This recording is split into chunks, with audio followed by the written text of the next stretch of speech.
주님, 우리의 찬양을 주의 병에 담으소서. 찬송가 80장으로 하나님께 찬송 올려드리겠습니다.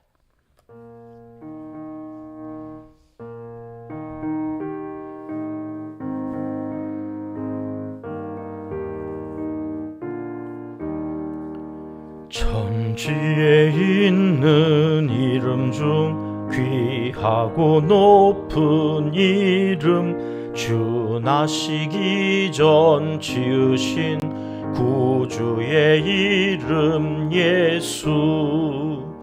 주 앞에 내가 엎드려 그 이름 찬송함은 내 귀에 들린 말씀 중 귀하신 이름 예수. 주 십자가에 달릴 때 명패에 쓰인 대로 저 유대인의 왕이요 곧 우리 왕이시라. 주 앞에 내가 엎드려 그 이름 찬송함은 내 귀에 들린 말씀 중 귀하신 이름 예수.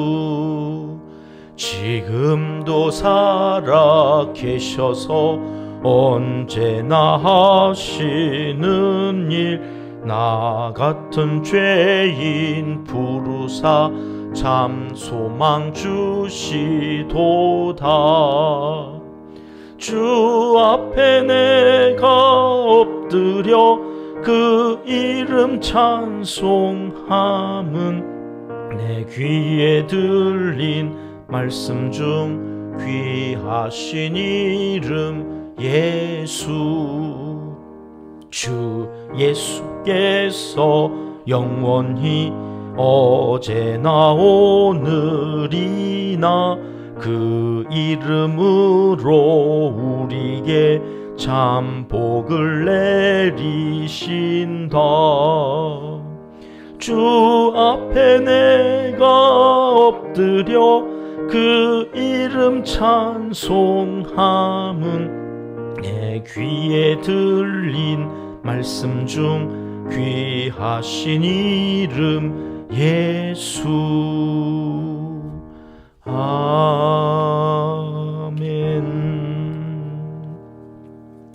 주님, 우리의 기도를 주의 병에 담으소서. 기도문으로 함께 기도하시겠습니다. 참 좋으신 우리 아버지 하나님, 새 아침을 허락하여 주시고 아무도 쓰지 않은 첫 시간을 주님께 온전히 바칠 수 있게 해 주셔서 진심으로 감사드립니다.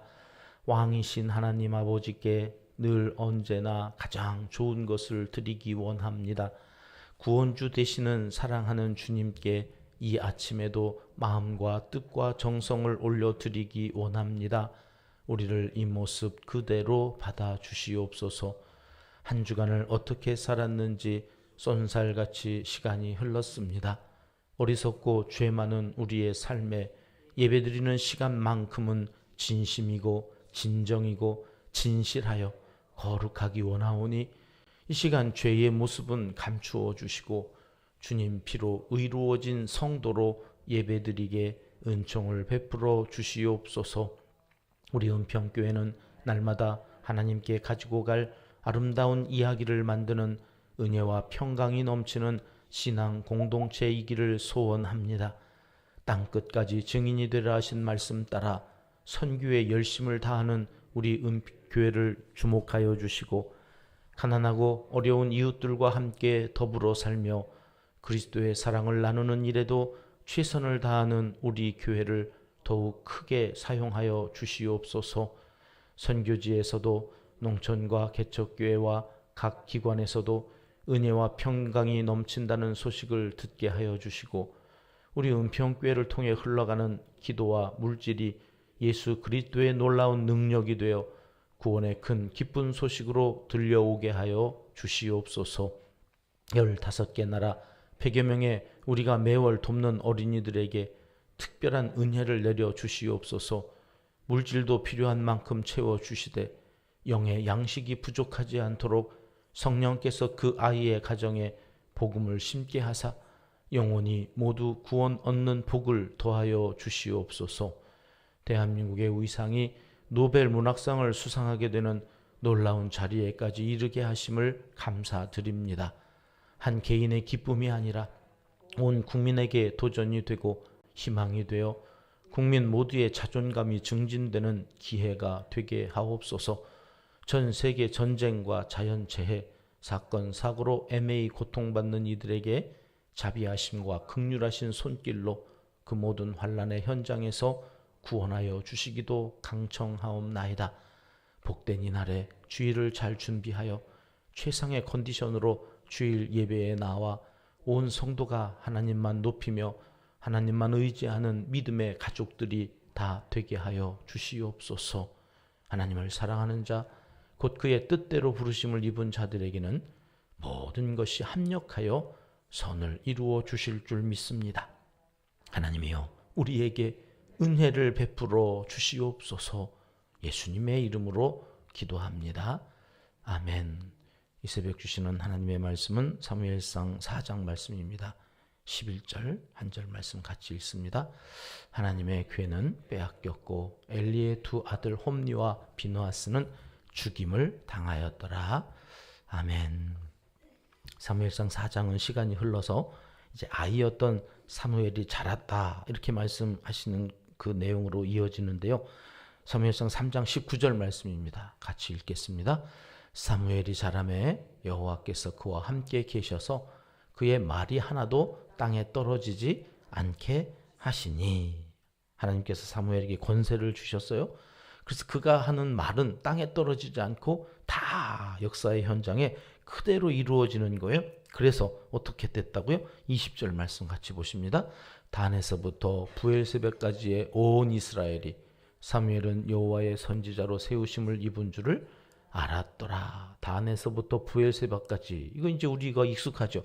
우리나라는 뭐 어디서부터 어디까지라고요? 할라에서 백두까지. 단은 저 북쪽 이스라엘의 끝이고 부엘세바는 이제 애굽으로 넘어가는 바로 이스라엘의 최남단이에요. 그러니까 전국의 모든 이스라엘 백성들은 뭘 알았다는 거예요? 사무엘이 여호와의 선지자로 세움을 받았다는 걸 알아요. 자, 이게 왜 이렇게 중요한 말이냐? 이제는 그가 하나님의 선지자인 줄 알면 백성들은 그 나라의 일이나 주어져 있는 모든 나라의 그 모든 결정하는 상황에 있어서 누구의 말을 들어야 돼요? 사무엘의 말을 들어야 돼. 그런데 오늘 4장으로 이제 넘어오면 1절 말씀 같이 읽어보겠습니다. 같이요. 사무엘의 말이 온 이스라엘에 전파되니라. 이스라엘은 나가서 블레셋 사람들과 싸우려고 에베네셀 곁에 진치고 블레셋 사람들은 아벡에 진쳤더니. 전쟁이 일어났다는 거예요. 사무엘의 말은 온 이스라엘에 전파되는데 전쟁이 일어났어요. 에베네셀에는 이스라엘 사람들이 진을 치고 블레셋 사람들은 아벡에 진을 쳤는데, 여러분 블레셋과의 이 전쟁을 대치 상황 가운데에서 어제 말씀드렸죠. 이렇게 사무엘상은 대조되어지는 내용들이 있다고. 2절 말씀으로 가보실게요. 시작. 블레셋 사람들이 이스라엘에 대하여 전열을 벌이니라. 그 둘이 싸우다가 이스라엘이 블레셋 사람들 앞에서 패하여 그들에게 전쟁에서 죽임을 당한 군사가 4,000명가량이라. 전쟁이 시작되어졌는데 오늘 2절 말씀에서는 전열을 벌였다. 블레셋 사람들은 전열을 벌였다고 하는 말이 뭐냐면 훈련된 군사들이 오와 열을 맞추어 가지고 질서정연하게 전쟁을 전략에 따라서 싸웠다는 얘기예요. 자, 그런데 3절 말씀으로 가보면 이스라엘 백성들은 군사가 나가서 싸운 게 아니라 그 4,000명의 이 전쟁에서 죽은 이스라엘 백성들은 군사가 아니라 여기 3절에 백성이라고 얘기하는 거예요. 그러니까 막 전쟁이 났다고 그러니까 이스라엘 장로들이 이르되, 3절에 그런 거 보니까 이 전쟁을 주도한 사람은 사사도 아니고 제사장도 아니고 이스라엘 장로들이 주도한 거예요. 블레셋이 쳐들어왔어. 뭐요? 그랬더니 학도병도 온 거고 의용군도 온 거고 예비군들 다 와서 민방위들까지 다 합쳐가지고 백성이, 그래서 싸워서 4,000명이 죽고는 돌아왔어요. 군사가 돌아온 게 아니라 백성이 돌아왔어요.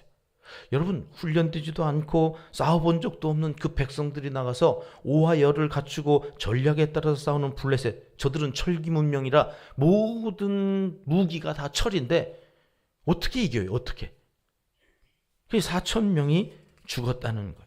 그래서 이스라엘 백성들이 돌아왔을 때 다시 이스라엘 장로들이 이르되 뭐라고 이르렀을까요? 3절 마저 같이 읽어볼까요? 다시 읽습니다. 시작. 백성이 진영으로 돌아오매 이스라엘 장로들이 이르되 여호와께서 어찌하여 우리에게 오늘 블레셋 사람들 앞에 패하게 하셨는고 여호와의 언약궤를 실로에서 우리에게로 가져다가 우리 중에 있게 하여 그것으로 우리를 우리 원수들의 손에서 구원하게 하자 하니. 이스라엘 장로들이 뭐라고 그랬다고요? 하나님께서 어찌하여 이 전쟁을 패하게 하셨나? 전쟁은 누가 지금 주도했다고요? 이스라엘 장로들이.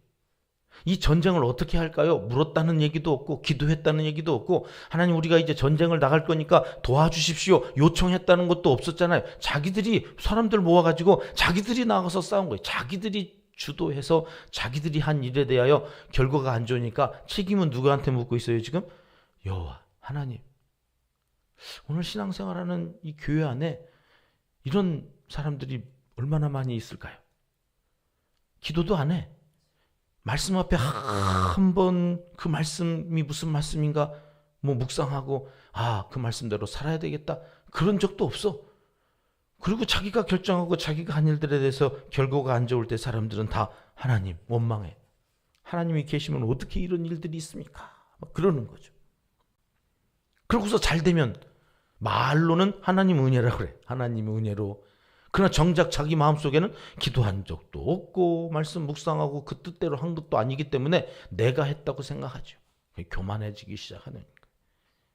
그리고 앞에 나와서는 다 은혜지요. 여기 장로들이 지금 그러고 있는 거예요. 그러니까 뜬금없이 이 패한 이유가 뭐에 있다? 언약궤가 없어서 그랬다. 야, 실로에 있는 그 언약궤를 가져다가 여기 이 언약궤라고 하는 것은 하나님의 임재의 상징이거든요. 그러니까 이 전쟁에 하나님이 안 계셔서 졌다고 진다는 좋아요. 근데 그 안 계신 것이 언약궤를 가져다 놓으면 그럼 하나님이 계시나요? 근데 이들이 어떻게 이런 발상을 할 수 있었을까? 참 놀랍지 않습니까? 하나님 없이 자기들의 주관대로 싸워놓고 전쟁에 졌어요. 그럼 우리가 하나님께로 돌아가자. 그리고 하나님께 나아가야 되는데 그런 거 상관없어요. 야, 언약궤. 임재의 상징인 그 상징물인 언약궤. 오늘날 많은 사람들이 차에다가 성경책을 갖다 놓지를 않나. 십자가를 이렇게 하나님이 십자가 걸어놓으면 사고 안 나게 해주시나요? 차에 성경책이 들어있으면 사고 안 나나요? 여러분 성경책이 십자가가 부적이 되면 안 되잖아요. 근데 이 사람들은 지금 그 언약궤가 부적 같은 이게 무당이 하나 생겼어요. 지금. 기독교가 아니에요. 근데 이게 어떻게 이런 일들이 있었을까 싶었더니 4절에 성경은 이렇게 가르쳐 주세요. 4절 말씀 같이 읽어봅니다. 이에 백성이 실로에 사람을 보내어 그룹 사이에 계신 만군의 여호와의 언약궤를 거기서 가져왔고 엘리의 두 아들 홈리와 비누아스는 하나님의 언약궤와 함께 거기에 있었더라. 홈리와 비누아스가 제사장이거든요. 엘리 제사장의 두 아들. 제사장의 권한은 세습이 되어지는 거니까 저들이 제사장의 역할을 하는 사람들인데 만군의 여호와의 언약궤가 그 전쟁터 먼지구덩이 속에 오는 것을 막지를 않아요. 같이 와서 거기에 있었다는 거예요.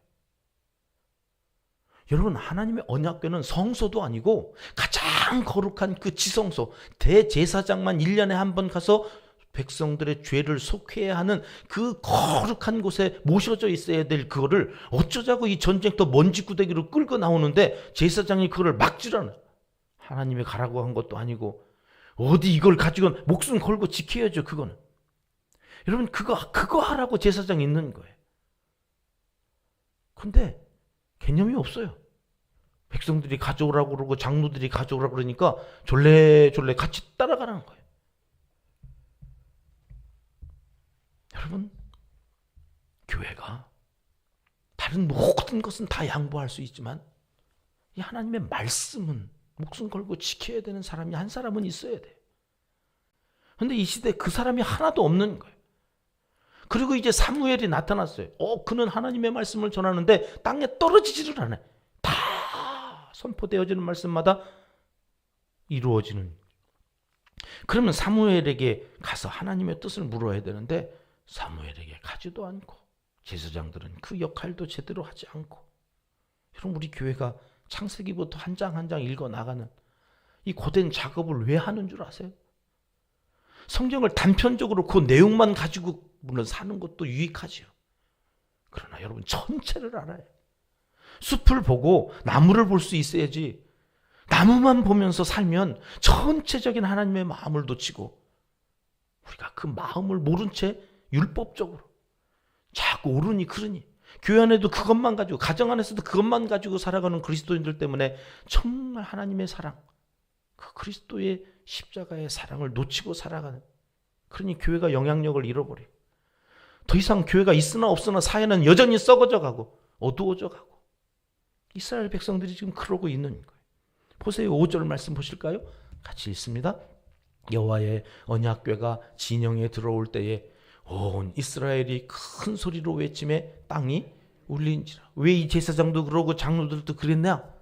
여러분, 이 백성들이 진영에 이 언약궤가 오니까 하나님이 마치 오시는 것처럼 소리를 얼마나 질렀는지 땅이 울렸다. 땅이 울렸다. 그러니 그런 마음으로 백성들이 살아간 거예요.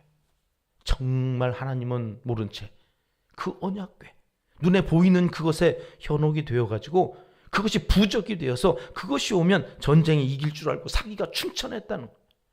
인기를 먹고 살아가는 이 정치인들 말이에요. 국회 안에 기독교인 국회의원들이 얼마나 있을까요? 그런데 동성애법 만들겠다는 거예요. 세계 인권이 어쩌느냐 하면서 압력을 넣으니까 알겠어요. 여러분, 제정될 겁니다. 성경이 말한 대로 세상은 동성애를 조장할 수밖에 없도록 흘러가게 되어 있어요. 기도하여서 얼마나 늦추느냐의 문제지, 여러분, 이것이 우리나라에서도 제정될 거예요. 그러나 여러분, 그리스도인들은 끝까지 아닌 건 아니라 하나님이 일하실 수 있도록 하나님의 사람이 되어서 그 자리에서 자기의 사명을 감당하는 사람이 한 사람은 있어야 돼요. 그 한 사람, 사무엘을 통해서 이제 내일 5장부터는 대역전의 드라마가 써져 나가요. 오늘 이 4장까지 인간의, 여러분, 그렇게 부적처럼 가져나온 그 전쟁을 이겼을까요? 졌을까요? 11절 말씀 가보실까요? 11절 같이 읽습니다.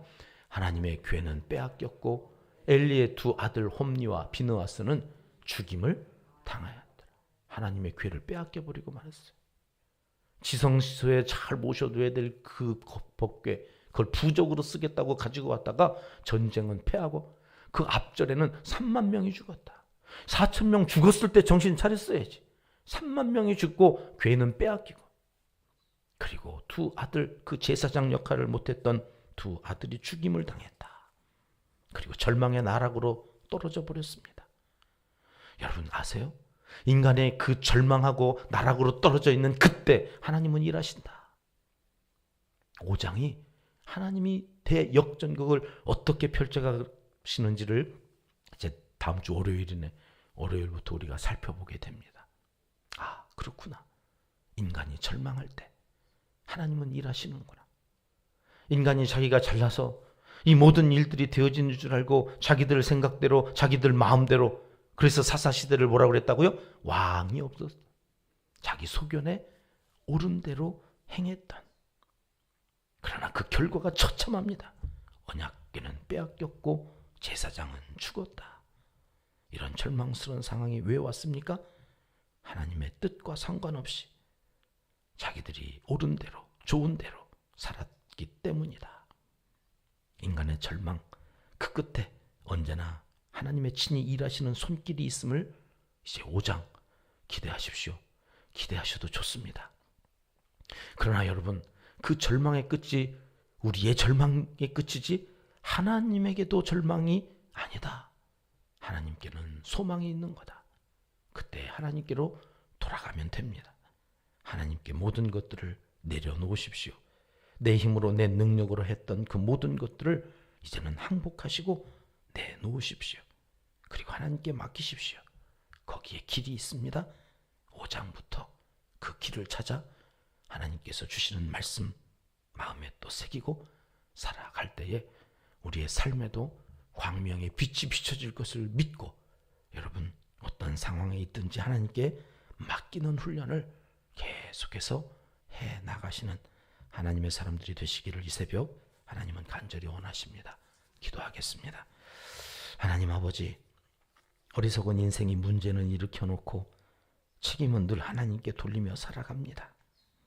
언제나 하나님을 왕으로, 하나님이 일하시도록 자신을 내어드리는 겸손한 왕이신 주님의 백성들이 다 되게 하여 주시옵소서. 오늘도 주일을 준비하며 나아갑니다.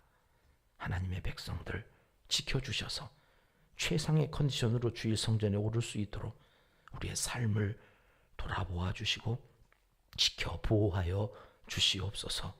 예수님의 이름으로 기도드립니다. 아멘. 주님 가르쳐 주신 기도입니다. 하늘에 계신 우리 아버지, 아버지의 이름을 거룩하게 하시며 아버지의 나라가 오게 하시며 아버지의 뜻이 하늘에서와 같이 땅에서도 이루어지게 하소서. 오늘 우리에게 일용할 양식을 주시고 우리가 우리에게 잘못한 사람을 용서하여 준 것 같이 우리 죄를 용서하여 주시고 우리를 시험에 빠지지 않게 하시고 악에서 구하소서. 나라와 권능과 영광이 영원히 아버지의 것입니다. 아멘. 자유롭게 기도하시겠습니다.